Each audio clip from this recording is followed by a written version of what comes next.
చాలామంది ఏపీలో కూడా ఓటు నమోదు చేస్తున్నారు, రీఎంట్రీ ఓట్లు ఎక్కువ ఉన్నాయని వైసీపీ. నేనేమంటానంటే మీరు ఇన్న ఆరోపణ చేయండి. వాడు ఓటేసినప్పుడు వాళ్ళకి నోటీస్ ఇచ్చి పర్ఫెక్ట్గా చేయాలి తప్ప మీరెవరు డిలీట్ చేయడానికి? ఎలక్షన్ కమిషన్ చేయాల్సిన పని, ఎలక్షన్ ఆఫీసర్లు చేయాల్సిన పని నువ్వు ఓటు చేయడానికి. నువ్వు కంప్లైంట్ ఇస్తావు, ఇచ్చిన తర్వాత వాళ్ళు వెరిఫై చేయాలి. ఒకవేళ ఇక్కడి నుంచి వేరే ప్రాంతానికి పోయారు, అక్కడ ఓటేయరు అంటే ఓటు ఇవ్వవా నువ్వు? అమెరికాకి వెళ్ళారు, అమెరికా నుంచి వచ్చి ఓటేస్తారు. వాడి యొక్క జన్మభూమి పైన, ఈ రాష్ట్రం పైన వాళ్ళకుండే ప్రేమ, ఈ రాష్ట్రంలో పుట్టిన వాళ్ళు. అంతేగాని నువ్వు కర్ణాటకకు పోయావు, నువ్వు ఓటేయడానికి వీల్లేదు, నువ్వు ఉపాధి కల్పిస్తే ఇక్కడే ఉంటారు, అవకాశాలు కల్పిస్తే ఇక్కడే ఉండేవాళ్ళు. ఎందుకు పోయారు? అవకాశాలు లేకుండా పోయారు. అలాంటి వాళ్ళకి మేము ఓటు ఇవ్వమంటే కరెక్ట్ కాదు. అది వెరిఫై చేసుకోవాలి. అక్కడ వేయకుండా ఇక్కడ వేస్తే ఎలాంటి తప్పులు.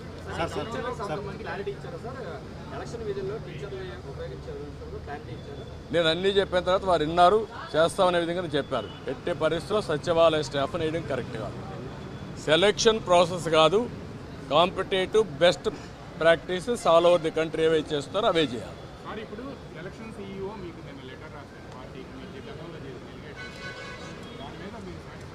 లేదు, దాని మీద కూడా మేము చెప్పాం, నిన్నే పంపించారు, మేము వెరిఫై చేసుకున్నాం, మళ్ళీ మీ దృష్టికి తీసుకొస్తామని చెప్పాం.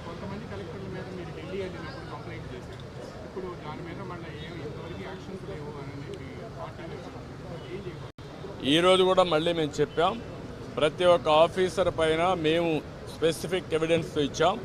దానిపైన లాజికల్గా యాక్షన్ తీసుకోవాలి, క్రిమినల్ ప్రాసిక్యూషన్ కూడా చేయాలి. సార్, ఇది ఇంకా తిరుపతి ఎంపీ ఎలక్షన్ నుంచి, బై ఎలక్షన్ నుంచే ఇది స్టార్ట్ అయింది సార్, ఫోకస్ అయింది. కానీ 2 years అయినా దీని మీద అవి కూడా ఇచ్చాం. మరి తిరుపతి బై ఎలక్షన్లో జరిగింది, గ్రాడ్యుయేట్స్ కాన్స్టిట్యున్సీ ఎలక్షన్లో జరిగింది, 2019 జరిగాయి. జరిగిన తర్వాత మీరు యాక్షన్ తీసుకోలేదు కాబట్టి వీళ్ళు ఏమీ కాదని ధైర్యంతో ఉన్నారు.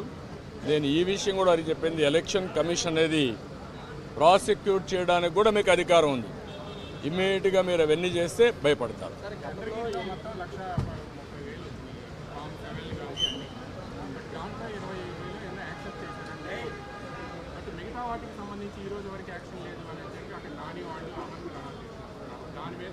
ఆ విషయం కూడా వారికి చెప్పాను, ఆయన అరెస్ట్ చేశారు. ఎవరైతే ఓటర్స్ బోగస్ ఉన్నాయని చెప్పి ఎక్కడికక్కడ పోరాడుతూ ఉంటే అది కరెక్ట్ చేయకుండా అతను అరెస్ట్ చేయడం అనేది ఎక్కడికి పోతానని చెప్పి అడిగాను. ఆ డీటెయిల్స్ కూడా వారికి ఇచ్చాం. ఆ రిప్రజెంటేషన్ నాకు వచ్చింది. వెరిఫికేషన్తో సహా మొత్తం డీటెయిల్స్ ఇచ్చాం. ఏ ఓటు ఎక్కడ వెరిఫై చేశారు, డూప్లికేషన్స్ ఎక్కడున్నాయి, సర్నేములు కానీ ఇవన్నీ, ఫోటోలు ఎక్కడున్నాయి, వేరే కాన్స్టిట్యున్సీలు ఎక్కడున్నారు, ఆ డీటెయిల్స్ అని వారికి హ్యాండ్ ఓవర్ చేయడం జరిగింది.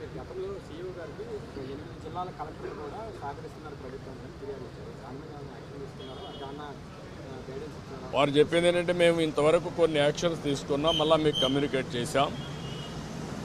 మళ్ళీ మీకు ఏదైనా గ్రీవెన్స్ ఉంటే మేము చెప్పాము, మళ్ళీ ఎప్పుడెప్పుడు చెప్తామంటే నిన్నే ఇచ్చారు కాబట్టి మీరు చూసి చెప్పన్నారు. డెఫినెట్గా మళ్ళీ కంప్లైంట్ చేస్తాను. నేను ఒకటే చెప్పాను, ఆల్ ఆఫీసర్స్ బెదిరింపులు, భయభ్రాంతులు చేస్తున్నారు. ఒక చీఫ్ సెక్రటరీ ర్యాంక్ ఆఫీసరే ఎలక్షన్ కమిషనర్గా ఉంటే కేంద్ర ప్రభుత్వాన్ని ప్రొటెక్షన్ అడిగే పరిస్థితికి వచ్చాడు. అదే ఎగ్జాంపుల్ వారికి చెప్పాను.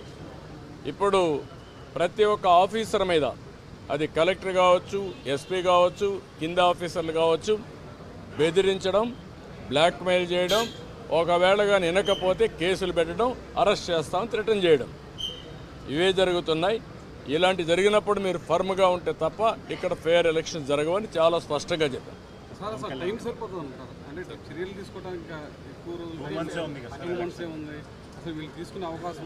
అంటే మీరు ఒకటి గుర్తుపెట్టుకోవాలి, ఎలక్షన్లు 2 నెలలే ఉంది. ఎలక్షన్ ప్రాసెస్ స్టార్ట్ అయిపోయింది, ఎన్యూమరేషన్ అయిపోయింది, ఓటర్స్ వెరిఫికేషన్ అయిపోయింది. ఆ డేట్ కూడా ఈ నెల 24వ తారీఖు డేట్ కూడా ఇచ్చేశారు. ఇవన్నీ అయినాయి. కానీ ఫర్మ్గా ప్రతి ఒక్కటి ఎలక్షన్ కమిషన్ కానీ అనుకోకపోతే ఇంకా స్లిప్ అయ్యే అవకాశం ఉంటుంది. టైం ఇంకా మీకు తిరిగి రాదు. Election day is decided, polling day is decided, counting day కూడా డిసైడ్ అయిపోతుంది 2-3 రోజుల్లో. అది కాదు ఇక్కడ ఇష్యూ. వీళ్ళు ఎంత ఫర్మ్గా ఇప్పుడు ఇంతవరకు చేసిన ప్రాసెస్ ఎట్లుందో చూడడానికి వచ్చాను. ప్రిపేర్డ్నెస్, ఆ ప్రిపేర్డ్నెస్లో ఏం చేయబోతున్నారో, ఏం జరిగిందో అన్నీ మేము మా యొక్క అబ్జర్వేషన్స్ కానీ, మాకుండే బాధలు కానీ, ఇక్కడ జరిగిన విషయాలు కానీ చాలా స్పష్టంగా వారికి ఎక్స్ప్లెయిన్ చేశాం. Now it is the duty of the election commission to conduct free and fair pole. నేను అది కూడా చెప్పాను, ఒకప్పుడు ఎలక్షన్ కమిషన్ లేనప్పుడు కూడా నేను ఎన్నికల్లో పోటీ చేశాను. తర్వాత ఎలక్షన్ కమిషన్లు రాజ్యాంగబద్ధంగా వచ్చాయి, అప్పుడు కూడా ఇంత ఘోరాలు జరగలేదు.